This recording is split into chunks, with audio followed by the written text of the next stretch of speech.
Good morning, students. Today we will study first chapter of EVS, living and non-living things. Earth is full of amazing things. It consists of animals, plants, human beings, houses, roads, bridges, air, water, light etcetera. हमारी अर्थ, हमारी जो पृथ्वी है वो बहुत सारी amazing यानी कि विचित्र चीज़ों से भरी हुई है। इसमें एनिमल्स, प्लांट्स, ह्यूमन बींग्स, घर, रोड, पुल, हवा, पानी और बिजली, बहुत सारी चीज़ें शामिल हैं। Things on the earth has been divided into two groups that are, हमारी पृथ्वी पर जितनी भी चीज़ें हैं उन्हें दो ग्रुप्स में बांटा गया है। फर्स्ट है नेचुरल थिंग्स यानी कि प्राकृतिक चीज़ें। सेकंड है मैन मेड थिंग्स यानी कि मानव द्वारा निर्मित, इंसान के द्वारा बनाई गई चीज़ें। Natural things are those things that have been given to us by nature. Nature यानी कि प्रकृति। जो चीज़ें हमें नेचर से, प्रकृति से मिलती हैं उन्हें नेचुरल थिंग्स कहते हैं। They are the free gifts of God. ये भगवान के द्वारा हम दिए गए हमें गिफ्ट हैं।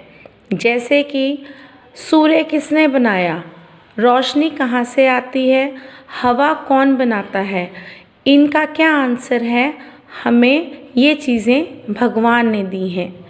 Some of the natural things are animals, plants, rocks, soil, the sun, the moon etcetera. Whereas things that have been made by humans like roads, cars, buildings, bridges, etc. are known as man-made things. कुछ natural चीज़ें हैं animals, plants, rocks यानी कि चट्टानें, soil मिट्टी, सन और moon, और बहुत सारी चीज़ें हैं जो हमें नेचुरल तरीके से, प्राकृतिक तरीके से प्रकृति में मिलती हैं। और जो चीज़ें ह्यूमन के द्वारा, इंसान के द्वारा बनाई गई हैं जैसे कि रोड्स हैं, कार, बड़ी बड़ी बिल्डिंग्स, इमारतें हैं, पुल हैं और बहुत सारी चीज़ें हैं। आप जिस घर में रहते हो वो भी इंसान के द्वारा बनाया गया है। इन चीज़ों को मैन मेड थिंग्स बोलते हैं। Now our next topic is living things are different from non-living things in many ways. Living things यानी कि जीवित चीज़ें जो कि सांस लेती हैं, और non-living things यानी कि निर्जीव चीज़ें जो कि सांस नहीं लेती। अब हम इन दोनों में जो डिफरेंस है वो स्टडी करेंगे। First is living things breathe. Breathe होता है सांस लेना। जितनी भी हमारे आसपास लिविंग थिंग्स हैं वो सब सांस लेती हैं। All living things can not live without breathing even for a minute. Breathing होता है सांस लेना।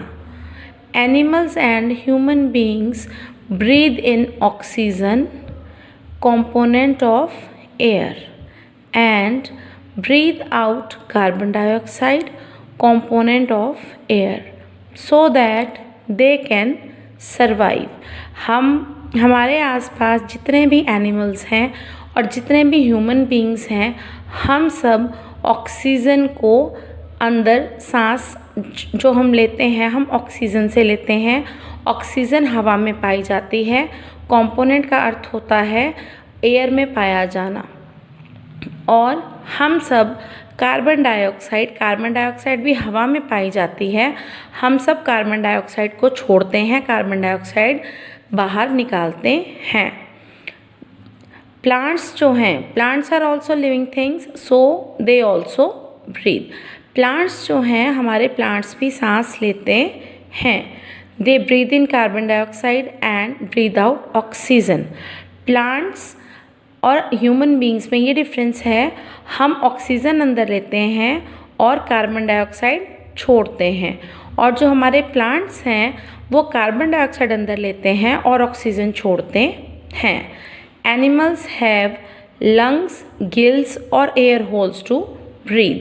सांस लेने के लिए एनिमल्स के पास या तो लंग्स होते हैं या गिल्स होते हैं, या उनकी स्किन पर, उनकी त्वचा पर एयर होल्स बने होते हैं जिसकी मदद से वो सांस लेते हैं। Good morning students, today we will read the remaining chapter living and non living things. Yesterday we learnt that things are divided in two groups: natural things, प्राकृतिक चीज़ें, and man-made things, मानव द्वारा बनाई गई चीज़ें। Second was living things are different from non-living things, जीवित वस्तुएं निर्जीव वस्तुओं से अलग होती हैं। First point is living things breathe. For breathing, सांस लेने के लिए living things को हवा की, एयर की ज़रूरत होती है। जो नॉन लिविंग थिंग्स हैं उन्हें हवा की ज़रूरत नहीं होती। They do not breathe.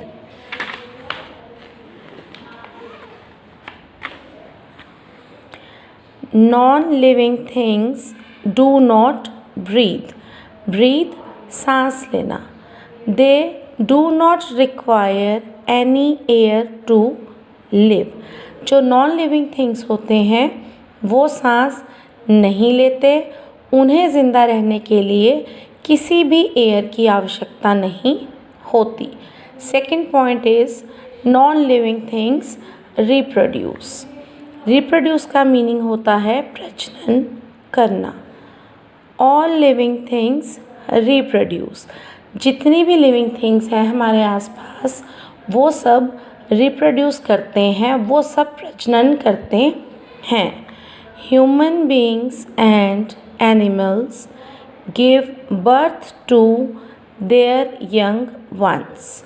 जो ह्यूमन बीइंग्स यानी कि जो इंसान होते हैं और जो एनिमल्स होते हैं वो अपने ही जैसे अपने बच्चों को, छोटे बच्चों को जन्म देते हैं। Birds reproduce by laying eggs. और जो बर्ड्स होते हैं, जो पशु पक्षी होते हैं, वो अंडे देते हैं।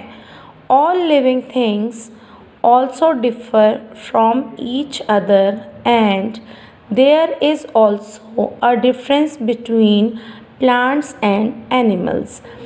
जितनी भी लिविंग थिंग्स हैं, जितनी भी जीवित चीज़ें हैं वो एक दूसरे से अलग होती हैं, और प्लांट्स और एनिमल्स इन दोनों में भी बहुत सारे डिफरेंसेस होते हैं। Our third point is living things need food. We all feel hunger. Hunger means भूख लगना। हम सबको भूख लगती है। We all need food to live, to do our regular activities. हम सबको ज़िंदा रहने के लिए खाने की ज़रूरत होती है और अपनी रेगुलर यानी कि नियमित एक्टिविटीज़, कार्य, अपने रोज़ के कार्य करने के लिए हमें खाने की ज़रूरत होती है। To carry our day-to-day routine, food helps us to grow. खाना हमें बढ़ने में मदद करता है। Animals and human beings get their food from plants and animals. Animals और ह्यूमन बीइंग्स को अपना खाना प्लांट्स से और एनिमल्स से मिलता है। Plants prepare their own food with the help of the sunlight. जो प्लांट्स होते हैं वो अपना खाना खुद बनाते हैं। The process by which plants prepare their food is known as photosynthesis. वो प्रोसेस, वो प्रक्रिया जिसके द्वारा प्लांट्स अपना खाना बनाते हैं, प्रिपेयर करते हैं, उसे फोटोसिंथेसिस कहते हैं। Non living things do not need food to live. जो नॉन लिविंग थिंग्स होती हैं, जो निर्जीव चीज़ें होती हैं, उन्हें ज़िंदा रहने के लिए खाने की ज़रूरत नहीं होती। All things are classified into living and non living things. जितनी भी चीज़ें हैं उन सब को वर्गीकृत, क्लासिफाइड, वर्गीकृत किया गया है लिविंग थिंग्स में या नॉन लिविंग थिंग्स में। Both living and non-living things differ from each other in many ways। दोनों ही जो कि लिविंग थिंग्स हैं और नॉन लिविंग थिंग्स हैं, ये एक दूसरे से बहुत अलग हैं बहुत सारी वेज में। लिविंग थिंग्स को ज़िंदा रहने के लिए खाने की ज़रूरत होती है। They need air, water, food to live. And non living things do not breathe, वो सांस नहीं लेते, उन्हें ज़िंदा रहने के लिए पानी, हवा आदि की कोई ज़रूरत नहीं होती।